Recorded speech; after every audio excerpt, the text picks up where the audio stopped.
नमस्कार, power files में आपका स्वागत है। और आज हमारे साथ पावर फाइल्स के इस शो में जो मेहमान हैं वो 1995 बैच के सीनियर आईएएस मुकेश मेश्राम जी हैं। मुकेश मेश्राम जी के बारे में कहा जाता है कि वो अपने काम को लेकर इतने गंभीर रहते हैं कि लगातार आप वो चाहे फील्ड की पोस्टिंग रही हो या शासन में पोस्ट रहे हो, लगातार उन्होंने आउटपुट दिया है, रिजल्ट दिया है। हमारे साथ बातचीत करने के लिए मौजूद हैं मुकेश मेश्राम साहब। सर, बहुत बहुत स्वागत है आपका। 1995 बैच में आप यूपीएससी में सिलेक्ट हुए। चूँकि मूलतः आप रहने वाले बालाघाट के हैं, मध्य प्रदेश के, और बालाघाट एक ऐसा ज़िला माना जाता है कि जो नक्सल प्रभावित था कभी। तो ऐसे में फैमिली बैकग्राउंड क्या रहा, कैसे आपने प्राइमरी एजुकेशन हासिल की और वहाँ से यूपीएससी तक का सफ़र आपका कैसा रहा? बालाघाट में एक गांव है बोरी, लालबर्रा के पास में पड़ता है। लालबर्रा अब तहसील हो गई, उन दिनों केवल जो है विकास खंड हुआ करता था। और जो बोरी है उसके आसपास जंगल है, घने जंगल हैं, जो सतपुड़ा मैकल की पहाड़ियाँ कहलाती है। तो सतपुड़ा के घने जंगल, आपने कभी कविता भी सुनी होगी, ऊँघते अनमने जंगल सतपुड़ा के घने जंगल, घास पागल घास पागल फूलते पलाश पागल।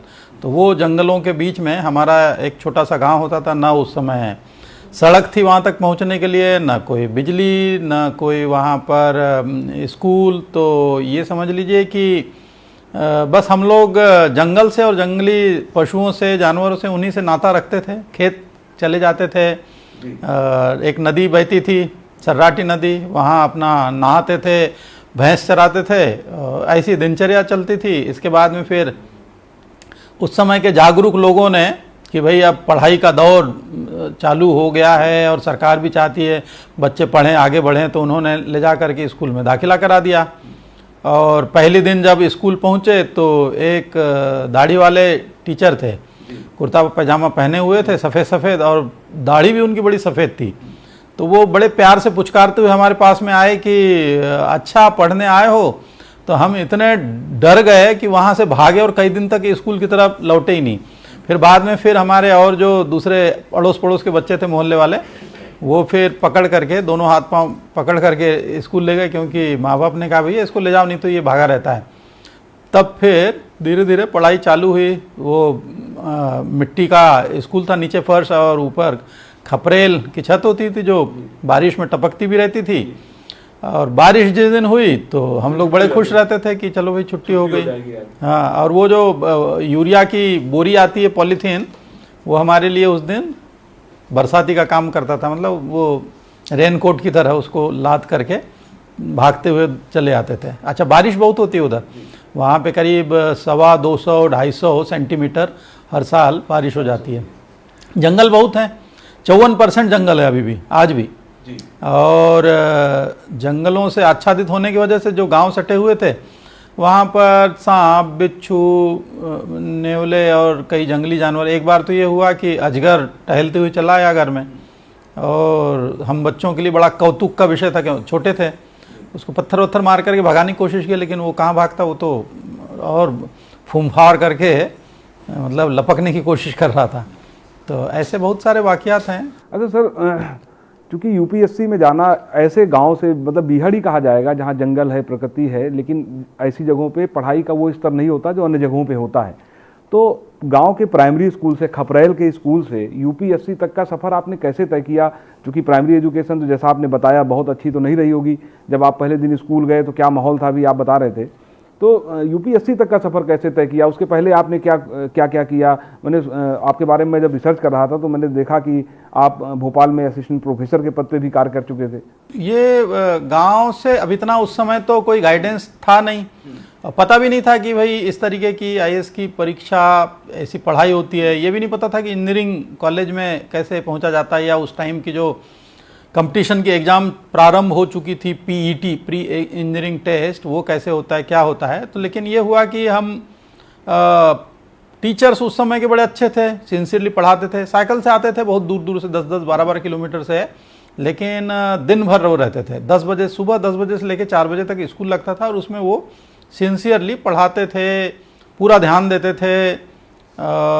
उससे धीरे धीरे करके पढ़ाई में रुचि जागृत हुई। बल्कि एक शिक्षक तो ऐसे थे जो कहानियों की पुस्तकें जो टेक्स्ट बुक के अलावा होती है, वो कई बार चौथी पांचवी के बच्चों को दे देते थे कि आप घर लेकर के जाओ या जब छुट्टियां होती थी, दिवाली की छुट्टियां होती थी काफ़ी लंबी 26 दिनों की, और ठंड की छुट्टियां हो जाती थी 8-10 दिन की, गर्मियों की छुट्टियां हो जाती थी 2 महीने की, तो काफ़ी छुट्टी वाला माहौल रहता था। तो वो थमा देते थे कि ये कहानियों की पुस्तकें ले जाओ, पढ़ते रहना। धीरे धीरे करके उसमें इंटरेस्ट आने लगा और पढ़ने की तरफ एक रुचि जागृत हो गई। तो फिर हम 8वीं वहाँ का बोर्ड होता था, उसमें हम मेरिट लिस्ट जो डिवीज़न लेवल पे बनती थी उसमें तीसरे नंबर पर आ गए। एक स्कॉलरशिप मिल गई, ग्रामीण प्रतिभा खोज परीक्षा, और उसके ज़रिए फिर हमको मॉडल स्कूल में दाखिला लेना अनिवार्य होता है। तो उसको लेकर के बालाघाट चले आए। बालाघाट का जो डिस्ट्रिक्ट हेडक्वार्टर का स्कूल था वहाँ पर पढ़ने लगे।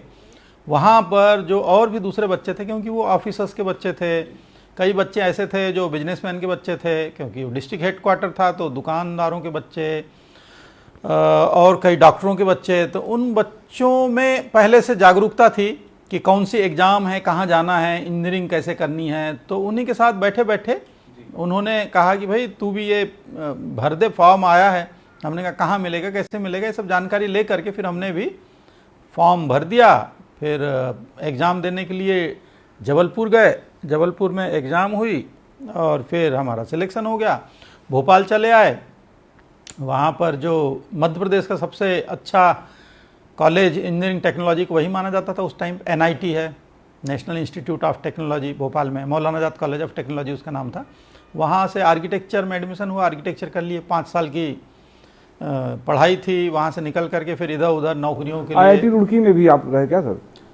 हाँ, वहाँ से निकल करके फिर मास्टर ऑफ आर्किटेक्चर करने के लिए रुड़की चले आए थे। IIT रुड़की से हमने मास्टर ऑफ आर्किटेक्चर किया। और उस समय ये अचानक ख्याल आया कि क्यों नहीं हिंदी में रिसर्च की जाए। अच्छा सर, आपने UPSC में सब्जेक्ट क्या रखे थे? क्योंकि आपका बैकग्राउंड तो इंजीनियरिंग का था। सब्जेक्ट मैंने जो देखा, आपकी बायोग्राफी में पढ़ रहा था, जो सब्जेक्ट मैंने देखा आपका हिंदी साहित्य और इतिहास सब्जेक्ट था। तो ये कैसे मतलब हुआ? आप पढ़ाई आपने इंजीनियरिंग की? वो रुड़की से करने के बाद में फिर मैं चला गया था इसरो, विक्रम साराभाई स्पेस सेंटर, तुम्बा, तिरुवनंतपुरम। वहाँ नौकरी करने लगा था। वहाँ पर जो छुट्टियाँ होती थी, सैटरडे संडे तो एकदम छुट्टी रहती थी। तो वहाँ मैंने सोचा इन दो छुट्टियों में क्या करें। तो या तो घूमता रहता था मैं आसपास, वहाँ के जितने भी पर्यटन स्थल थे, पौराणिक स्थल थे, धार्मिक स्थल थे या प्राकृतिक स्थल थे। उसके अलावा मैं करता था कि वहाँ लाइब्रेरी में अचानक जाकर के देखा कि यार बहुत सारी पुस्तकें रखी हुई है हिंदी की, जिसको किसी ने छुआ तक नहीं था। क्योंकि हिंदी भाषा पखवाड़ा भी मनाया जाता है, केंद्र सरकार के कार्यालयों में एक अलग से हिंदी अधिकारी भी रखे जाते हैं। तो इन्होंने पुस्तकालयों में बहुत सारी पुस्तकें तो खरीदवा दी, पढ़ने वाला कोई नहीं। लेकिन वो सब नई नई थी, एकदम ताजी ताजी। तो मैं देखा कि ये तो 10-10 साल पहले खरीदी हुई है, 15 साल पहले खरीदी हुई है, कोई नहीं पढ़ रहा है। मैंने कहा चलो इन्हीं को लेकर चलते हैं। तो वहाँ से मैं रोज़ पुस्तकें लेकर के आ जाता था। तो अक्सर जब भी रात में समय मिलता था तो सोने के पहले घंटा आधा घंटा पुस्तकें पढ़ता रहता था हिंदी में। कई सारे इस दरमियान उपन्यास हिंदी के अच्छे जो साहित्यिक हैं, ज्ञानपीठ अवार्डी जो लेखक हैं, उनके बहुत सारे कृतियाँ हमने पढ़ लिख लिया। फिर थोड़ा दर्शन में, अच्छा बहुत सारे जब वहाँ के स्थल घूमने लगे तो थोड़ा इतिहास में और रुचि जागृत हुई, और तो लौट करके चले आए। फिर भोपाल में पढ़ाने के लिए लगे, उसी कॉलेज में जिस कॉलेज से मैंने पास किया था। वहाँ पर जब पढ़ाना चालू किया तो और साथी जो जितने भी थे वहाँ पे असिस्टेंट प्रोफेसर, वो तैयारी करते थे, UPSC सिविल सर्विसेज की तैयारी करते थे, फॉर्म भरते थे, तैयारी करते थे, लगे रहते थे। और मैं अकेला टाइम पास करने के लिए कभी उनके घर में जाता था तो वो कहते थे कि देखो या तो शांतिपूर्वक चुपचाप बैठे रहो या फिर आओ ही मत इधर, क्योंकि तुम आते हो तो डिस्टर्ब करते हो। तो मैंने कहा तो फिर क्या करूं भाई, और कहाँ जाऊं, क्योंकि हमारा जो कॉलेज था वो शहर से बहुत दूर, अलग थलग एक पहाड़ी के ऊपर है। और उसमें अक्सर यही कॉन्फ्लिक्ट रहता था कि भाई अब करें तो करे क्या आदमी। तो फाइनली उन लोगों ने कहा, सभी लोगों ने मिलकर के ये प्रयास किया कि इसका फॉर्म भरवा देते हैं। तो उन्होंने फिर UPSC का जो प्रिलिमिनरी का होता है एक फॉर्म लेकर के आए, भरवा दिया। मैंने कहा यार सब्जेक्ट तो है नहीं मेरे, कहे कि अरे तेरे पास पुस्तकें बहुत है, तू पढ़ते रहता है, इसी में से जो है हिंदी लिटरेचर ले लो, हिस्ट्री ले लो। क्योंकि कभी कभी हिस्ट्री में उनके साथ में जो डिस्कशन होता था तो वो लगता होगा कि आपकी नॉलेज बहुत डीप है, क्योंकि आपने पढ़ाई की थी पहले। हाँ, बहुत डीप तो नहीं, लेकिन यह है कि कुछ नॉलेज थी। इतिहास अपने आप में ऐसा सब्जेक्ट होता है जो कई बार उत्सुकतावश व्यक्ति जानना चाहता है कि भाई हिस्ट्री, मतलब वो अपने आप में हिज स्टोरी जिसको कह सकते हैं, मानव के अपने विकास की कहानी है। कहानी क्या है? कैसे कैसे वो आगे बढ़ा, कौन कौन से आविष्कार किए, कौन कौन से सर्जन किए, बहुत सारी ऐसी बातें होती है। तो वो सारा का सारा, चाहे राजनीतिक इतिहास हो, भौगोलिक इतिहास हो, उस इतिहास में सांस्कृतिक इतिहास हो, कुछ भी हो, हर एक में कुछ न कुछ एक बड़ी उत्सुकता पूर्ण एक निगाह थी। तो हमने फिर कहा कि चलो इतिहास ले लेते हैं। पहली बार इतिहास लेकर के देने चले गए थे, बहुत अच्छी तैयारी नहीं थी, कुछ नहीं हुआ, कुछ पल्ले पड़ा वाला नहीं। अब जैसे सवाल उसमें पूछ लिया कि घसीटी बेगम किसकी शत्रु थी, है ना। हमने कहा भाई अकबर, शाहजहाँ, ऐसे तो राजा रजवाड़े बादशाह पढ़े, ये घसीटी घसीटा तो पढ़े ही नहीं है, कहाँ से हिस्ट्री भाई, ये सब नई चीज आ गई। नई चीज नहीं, हमारे लिए नहीं थी भाई, इतिहास के लिए तो नहीं है, लेकिन हमारे लिए इसलिए नहीं थी क्योंकि हम उतने डेप्थ में नहीं गए थे। तो फिर हमने कहा यार कहाँ तुम लोग फॉर्म वॉर्म भरवा दियो, ये सब हमारे बस का नहीं है। लेकिन बाकी लोगों ने पूरा का पूरा एक हौसला अफजाई की, मोटिवेट किया और कहा कि नहीं, इसके लिए अब तुम जब आ ही गए हो मैदान में तो अब पूरा साल भर लग जाओ, मेहनत करो, लगे रहो। तो फिर हमने जब भी क्लास के बाद का वक्त होता था, जैसे पढ़ाने के लिए 4 लेक्चर 3 लेक्चर, वो एक पूरा वीकली हमारा टाइम टेबल होता था। उसके बाद जो भी समय मिलता था उसमें हमको लाइब्रेरी में बैठ कर के नोट्स तैयार करने पड़ते थे, पढ़ाने के लिए तैयारी करनी पड़ती थी। उसी दरमियान हम 1-2 घंटा रोज लाइब्रेरी में बैठ करके वहाँ से पुस्तकें निकाल कर पढ़ना चालू कर दिए। तो ऐसे तैयारी होती चली गई। फिर अगली बार जब हमने प्रीलिम दिया तो फिर निकल गया। फिर उन्होंने कहा अरे तुम्हारा प्रीलिम निकल गया है, अब जरा मेंस की तैयारी करो।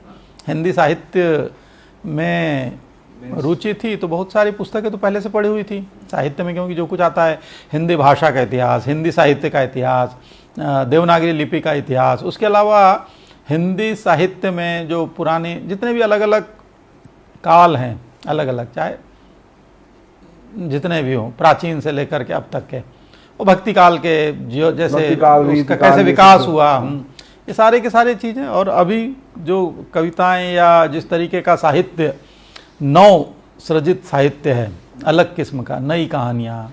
95 में जब आपका सिलेक्शन हुआ तो आपको काडर जम्मू कश्मीर का मिला, और उस वक्त जम्मू कश्मीर में वो एक ऐसा दौर था कि आतंकवाद बहुत ज़्यादा बढ़ा हुआ था। तो ऐसे में जब आपने वहाँ ज्वाइन किया, चूँकि मैं आपके बारे में पढ़ रहा था तो ये भी मैंने पढ़ा कि जब आप वहाँ पर थे तो एक चुनाव भी, वहाँ के जो लोकल चुनाव थे वो भी आपने बड़े सफलतापूर्वक संपन्न कराए। तो क्या अनुभव रहा उसका, चूँकि जम्मू कश्मीर का काडर मिलने के बाद 2 साल आपने वहाँ काम किया, कैसा अनुभव रहा वो आतंकवादियों के उस दौर में जब आपने वहाँ रहे? जब हम गए तो काफ़ी अलग ही किस्म का माहौल था, और मूवमेंट, अधिकारियों का मूवमेंट बड़ा रिस्ट्रिक्टेड रहता था, बहुत ज़्यादा बाहर घूम नहीं सकते थे। अगर हमको कहीं बाहर जाना भी होता था तो बुलेट प्रूफ गाड़ियों में जाते थे और काफ़ी सिक्योरिटी में जाते थे। मतलब मुझे खुद एक बुलेट प्रूफ व्हीकल मिला हुआ था, और बॉर्डर सिक्योरिटी फोर्स BSF की सुरक्षा भी साथ में रहती थी, और जम्मू पुलिस के जो JNK के पुलिस के कमांडो वो भी साथ में रहते थे। तो हमेशा मतलब मेरे साथ कार्बाइन लिए हुए 2 है ना JNK के पुलिस के कमांडो चलते थे। बाकी और लंबी डिस्टेंस पे जाना है तो BSF की एक सामने गाड़ी चलती थी। परिवार के लोगों ने मना नहीं किया कि आप IAS हो गए हैं, आपको काडर मिला, कहाँ वहाँ जाएंगे जम्मू कश्मीर में? तो इतना परिवार के, गांव के लोगों को इतना भौगोलिक जानकारी नहीं थी कि और उधर क्या है, कैसे हैं, वो इतना महसूस नहीं कर सकते थे। माँ हमारी स्कूल का कभी मतलब उन्होंने मुंह नहीं देखा था, लेकिन यह है कि सीधी भली और मेहनती है ना महिला रही, तो उन्होंने काफ़ी मेहनत मशक्क़त करके बच्चों को आगे बढ़ने में पूरी मदद की। बाकी ये जानकारी की कैसी स्थिति है वो यहाँ बैठे बैठे हम लोग नहीं समझ सकते, वहीं पे पता चलता है। रात में जब वहाँ पे दिवाली की तरफ पटाखे जैसे बजते हैं ना दिवाली में, उस तरीके से वहाँ पे मोर्टार और गोलियों की आवाज़ें आती रहती थी रात भर। वो बारामूला में पोस्टिंग थी, बारामूला से जब हम जाते थे सोपोर, बांदीपुर, गुरेज, ये सब, सोपोर तो बड़ा गढ़ भी था उस टाइम पे। फिर गुलमर्ग और पट्टन, वहाँ 2 कंस्टिट्यूंसी का मैं रिटर्निंग ऑफिसर भी था। उस इलेक्शन में मुझे जो जिम्मेदारी दी गई थी। बारामूला के बाद मेरी पोस्टिंग हो गई थी राजौरी, और राजौरी में जो SP थे है ना, हेमंत लोहिया जी, जिनकी कल रात गला रेत डीजी करके डीजी प्रिजन जो वहाँ पे जिनकी हत्या कर दी गई है, वो वहाँ पर पोस्टेड थे। आपके मतलब आपके हाँ, हमारे रिलेटिव्स थे? हम अक्सर मिलते जुलते रहते थे, और बल्कि उन बहुत ही भले आदमी, बहुत ही सज्जन आदमी, उनके घर जा कर के हमको उन्होंने बड़ा अच्छा खाना खिलाया था, मारवाड़ी खाना खिलाया था। बहुत ही मतलब जैसे पापड़ की सब्ज़ी पहली बार मैंने उनके यहाँ पे खाई थी उस दिन, जो पापड़ होते हैं उसकी सब्ज़ी खाई। कि ये राजस्थान में कई सारी चीज़ें चलती, गट्टा पापड़, ये सब चीज़ें। बहुत ही अच्छे सज्जन व्यक्ति, बहुत मेहनती। तो हमको तो बड़ा स्नेह करते थे क्योंकि हम लोग प्रोबेशनर थे। तो राजौरी की भी हालत ऐसी थी कि जब हम जाते थे ऊपर पहाड़ियों की तरफ, कई बार मैं पैदल ट्रैकिंग करते हुए जाने की कोशिश करता था, तो मुझे अलर्ट कर दिया जाता था कि बहुत ज़्यादा इधर उधर आप मत जाओ, क्योंकि पहाड़ियों पे भी है ना। वैसे वहाँ पे गुज्जर बकरवाल ऐसे लोग बकरियाँ भेड़ें ये सब लेकर के घूमा करते थे। फिर भी लेकिन आदमी कब तक के बंधा रहेगा, तो इधर उधर मैं अक्सर निकल भी जाता था, और लोगों से, आम आदमियों से उनकी समस्याएं पूछने के लिए या उनकी दिक्कतों के लिए मदद करने के लिए। जब आप सब शादी के बाद आपको यूपी का ऑर्डर मिला, तो शायद मुझे लगता है पहली पोस्टिंग वो आपकी देवरिया थी?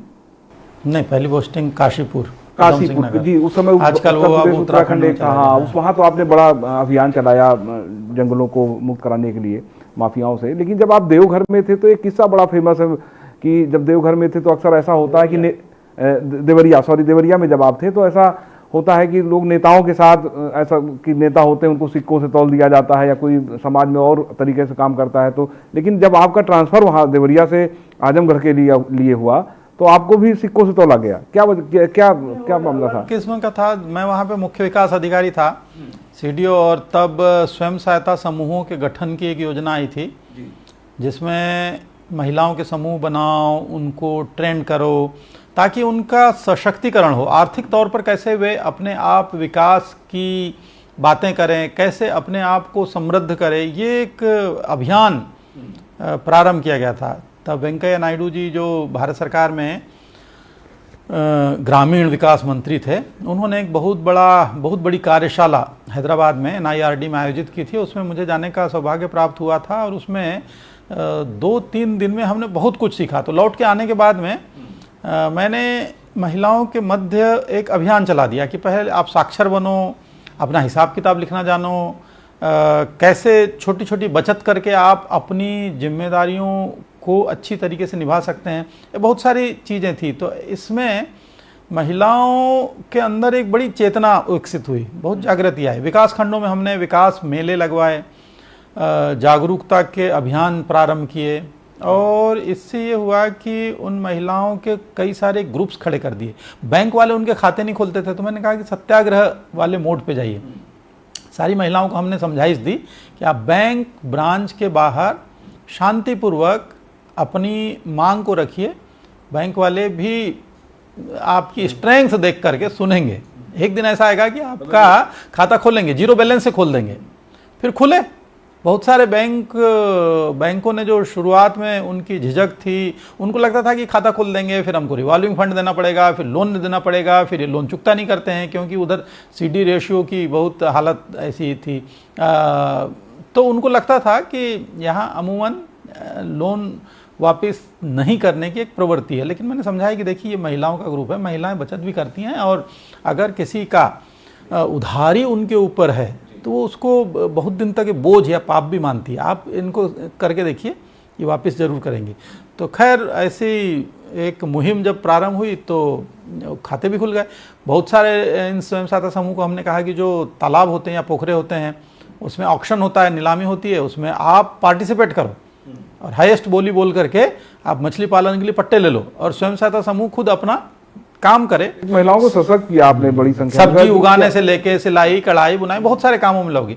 तो उससे उनको लगा कि अच्छा, मैं जब जाता था उन्हीं के गांव में, मैं लगभग वहाँ पे 1000 गांव घूम चुका हूँ देवरिया के, और गांव में जाकर के उन्हीं के साथ मैं बातचीत करता था। उनके साथ में एक सकारात्मक चर्चा से ये तब्दीलियाँ आनी प्रारंभ हुई। धीरे धीरे करके उनको भी लगा कि हाँ भाई, सरकार के साथ अगर हम काम कर सकते हैं। सर, एक सवाल है कि धार्मिक स्थलों का तो जो विकास हो रहा है वो दिख रहा है, अखबारों में भी दिखता है, लोग चर्चा भी करते हैं, आप भी बता रहे हैं, लेकिन जो कुछ ऐतिहासिक जो धरोहरें हैं या पौराणिक धरोहरें हैं जिसकी बारे में चर्चा कर रहे थे आप, लेकिन उन पे इतना उस स्तर का विकास नहीं दिख रहा है जितना धार्मिक पर्यटकों का दिख रहा है। नहीं, ऐसा नहीं है, ऐसा वो सभी पे है। इस समय जो फोकस है बुंदेलखंड के जो ऐतिहासिक स्थल हैं जिनको हम मॉन्यूमेंट कहते हैं, ऐतिहासिक धरोहर कहते हैं, ऐसे 31 से अधिक किले और महल हमने आइडेंटिफाई किए हैं। उन सभी जगहों का पूरा डिटेल्ड मास्टर प्लान बन रहा है, उन सभी को विकसित किया जाएगा और बहुत सारी जगहों पर काम भी चालू हो गया। जैसे महोबा है, महोबा में काम प्रारंभ हो गया है, झांसी में काम प्रारंभ हो गया है। अब काफ़ी संख्या में लोग आकर्षित भी हो रहे हैं क्योंकि उत्तर प्रदेश, देखिए पर्यटक किन जगहों पर जाता है जहां पर सपरिवार निश्चिंत होकर के, मुतमईन होकर के वो घूम सके, है ना। तो तभी वो पर्यटन फलता फूलता है क्योंकि देर अबेर कहीं पर भी वो जा सके, अनुभव ले सके।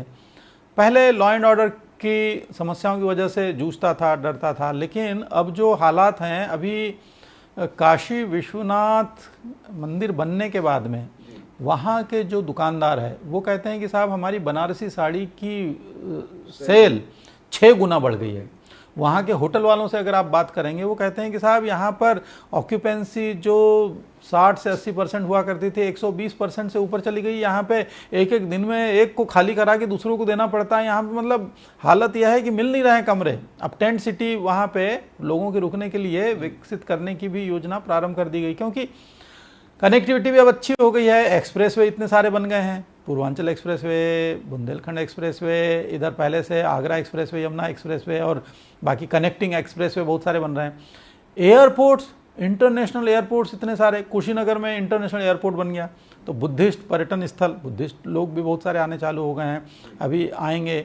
अमेरिका की एक संस्था है, उन्होंने हमको अप्रोच किया है कि साहब पूरे 11 देशों के बुद्धिस्ट मॉन्क्स को लेकर के वो त्रिपिटक, इंटरनेशनल त्रिपिटक चैंटिंग करना चाहते हैं उत्तर प्रदेश में।